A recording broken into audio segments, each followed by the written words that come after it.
రాజకీయాల్లోకి చాలా మంది నాయకులు వస్తూ ఉంటారు, పోతూ ఉంటారు. కానీ జనం గుర్తు పెట్టుకునేది మాత్రం కొందరినే. విజన్ ఉన్న నాయకులు చాలా అరుదుగా కనిపిస్తూ ఉంటారు. అలాంటి వారిలో ముందు వరుసలో ఉంటారు చంద్రబాబు నాయుడు. ఆయన అధికారంలో ఉన్నారంటే చాలు, పెట్టుబడులు, పరిశ్రమలు, ఐటీ కంపెనీలు, ఉద్యోగాలు, నిత్యం ఇవే ఆలోచనలు. ఇంకోవైపు తండ్రికి తగ్గ తనయుడిగా నారా లోకేష్ పెట్టుబడుల వేటలో అలుపెరగని ప్రయత్నాలు చేస్తున్నారు. ఇప్పటికే ఏపీకి పెద్ద ఎత్తున పెట్టుబడులు తీసుకొచ్చిన తండ్రి కొడుకులు ఇప్పుడు మరోమారు విదేశీ టూర్లతో పెద్ద ఎత్తున పారిశ్రామికవేత్తలను ఆకట్టుకునే పనిలో పడ్డారు. నిరుద్యోగులకు మంచి రోజులు రాబోతున్నాయా?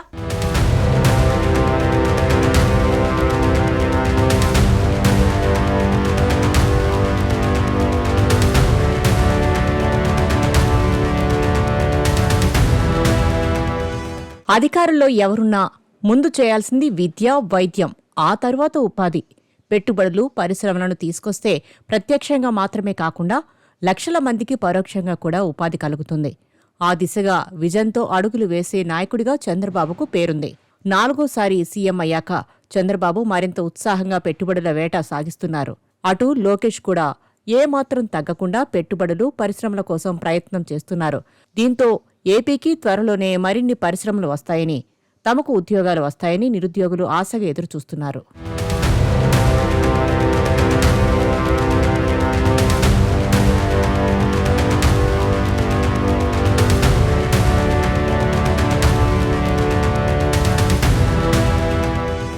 ఏపీ సీఎం చంద్రబాబు, మంత్రి లోకేష్లు రాష్ట్రానికి పెట్టుబడులు తెచ్చే పనిలో బిజీగా ఉన్నారు. సీఎం దుబాయ్, అబుదాబి, లండన్లలో పర్యటించనున్నారు. 3 దేశాల్లో పర్యటనకు వెళ్తున్నారు. పెట్టుబడిదారులను ఆకర్షించే ప్రయత్నం చేస్తున్నారు. విశాఖలో జరగనున్న భాగస్వామ్య సదస్సుకు పెట్టుబడిదారులను ఆహ్వానించనున్నారు. ఇంకోవైపు మంత్రి లోకేష్ ఆస్ట్రేలియాలో కూడా పెట్టుబడుల కోసం ప్రయత్నిస్తున్నారు. ఏపీని అభివృద్ధి పథంలో నడిపించేందుకు ఈ పర్యటనలు దోహదపడతాయని భావిస్తున్నారు. వివిధ దేశాల నుండి పెట్టుబడిదారులను ఆకర్షించి రాష్ట్ర ఆర్థికాభివృద్ధికి బాటలు వేయాలని ప్రయత్నిస్తున్నారు లోకేష్, చంద్రబాబు.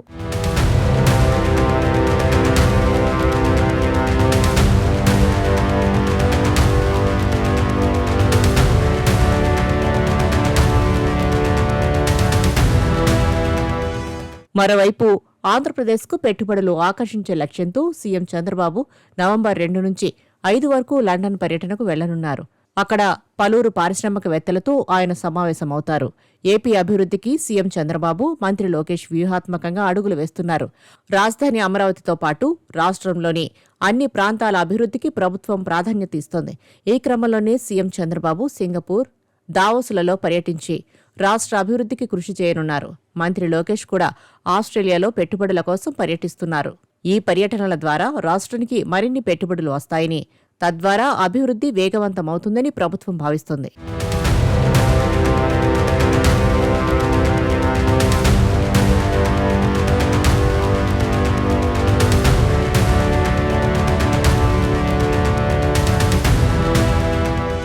లోకేష్ ఆస్ట్రేలియా టూర్ విజయవంతంగా కొనసాగుతుంది. ఓవైపు రాష్ట్రానికి పెట్టుబడుల ఆకర్షణతో పాటు మరోవైపు భారత్, ఆస్ట్రేలియా మధ్య ఉన్న సమస్యల పరిష్కారానికి కూడా లోకేష్ దీన్ని సద్వినియోగం చేసుకుంటున్నారు. ఇదే క్రమంలో ఆస్ట్రేలియా నుంచి లోకేష్ తాజాగా ఓ గుడ్ న్యూస్ చెప్పారు. ఈ మేరకు ఆయన ఎక్స్లో ట్వీట్ చేశారు. దీంతో కొంతకాలంగా మన వ్యాపారులు ఎదుర్కొంటున్న ఓ సమస్యకు పరిష్కారం దొరికినట్లయింది. ఆస్ట్రేలియా గతంలో మన రొయ్యల దిగుమతుల్ని నిషేధించింది.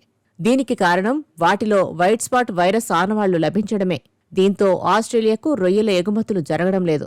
మరోవైపు తాజాగా ట్రంప్ విధించిన 50% పన్నుల దెబ్బకు ఆ దేశానికి సైతం మన రొయ్యల ఎగుమతులు ఆగిపోయాయి. దీంతో ఆక్వా రంగంపై ఆధారపడిన మన వ్యాపారులు అల్లాడిపోతున్నారు. ఈ నేపథ్యంలో ఆస్ట్రేలియా అధికారులతో చర్చలు జరిపిన లోకేష్ ఈ మేరకు రొయ్యల దిగుమతులకు ఒప్పించినట్లు తెలుస్తోంది. దీంతో సర్వత్రా సభాష్ లోకేష్ అంటూ ఆయనపై ప్రశంసలు కురుస్తున్నాయి. ఇక మిగతా ఒప్పందాలు, పెట్టుబడుల వివరాలు త్వరలోనే వెల్లడి కానున్నాయి.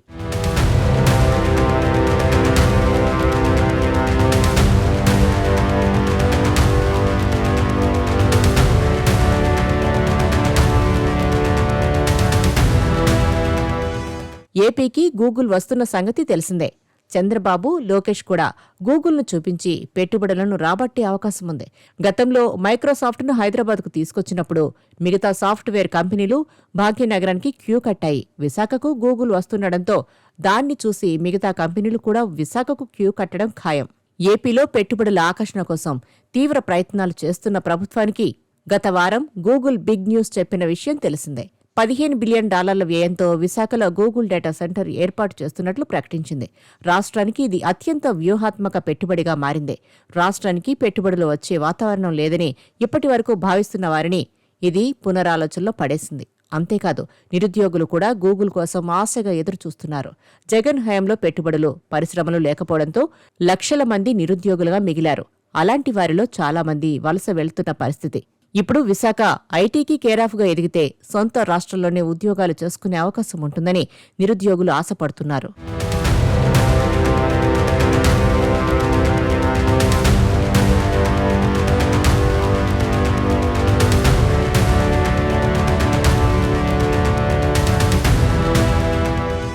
జగన్ హయాంలో ఏపీలో కేవలం సంక్షేమ పథకాలపైనే దృష్టి పెట్టేవారు.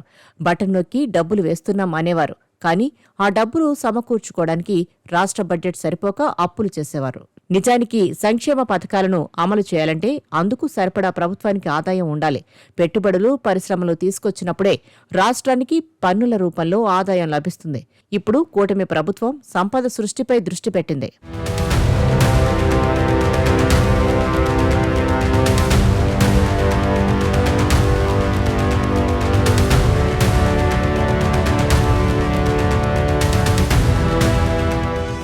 నిజానికి ఉమ్మడి రాష్ట్రంలో హైదరాబాద్కు ధీటుగా విశాఖపట్నం, విజయవాడ, గుంటూరులను అభివృద్ధి చేయాల్సిన ప్రభుత్వాలు పట్టించుకోలేదు.